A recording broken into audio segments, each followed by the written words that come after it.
mynews.studio. You look at the world's power grids right now, and it's striking. Solar panels are delivering more electricity than coal for the first time ever. Are we witnessing the last phase of fossil-powered energy? Today is December 5th, 2025. For the first time, renewables like solar and wind are generating more electricity than coal across the globe. Not just in one region. It's happening in China, India, the European Union, the US. That's a significant change. But the real question is, how did we arrive at this point? A lot of it comes down to falling costs for solar and wind, along with supportive government policies and unprecedented investments. Renewables now make more financial sense than coal almost everywhere. Utilities kept up with demand by adding new capacity, while coal generation slipped a bit. It's transforming how we power cities, industries, even daily life. It's a big milestone, but it leads to some tough questions. For instance, solar and wind are variable sources. What happens when there's no sun or wind? How do grids handle that? That's where modernizing the grid comes in. Countries are expanding transmission lines to connect remote wind and solar farms to cities. They're also adding sensors, automating control systems, and investing in storage, like big batteries or pumped hydro. Then there's demand response, where the grid adjusts electricity use in real time. Grid operators are now juggling a much more complex mix of sources. And market rules are changing too, right? If storage and flexibility are so crucial, are those services actually getting compensated? Not everywhere, and that's still a major hurdle.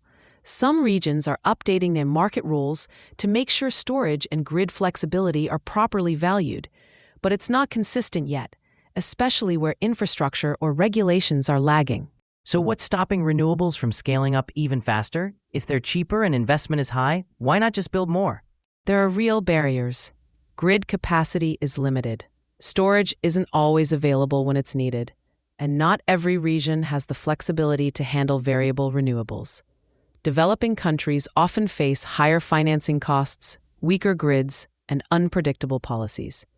Even with strong sunlight or wind, those factors can slow progress. Let's touch on jobs. As coal declines, what's happening to people in those communities? Are workers being left behind? That's a key concern. Jobs in coal mining and power plants are shrinking, but there's steady growth in solar, wind, storage, and grid upgrades. The main goal is a just transition. That means retraining workers, supporting communities, and making sure there are real options, like income support and pension protection. Countries working closely with unions and phasing out coal gradually have managed the change with less disruption. How does this milestone fit into the climate picture? Are we actually on track for the 1.5-degree target now? We're not there yet.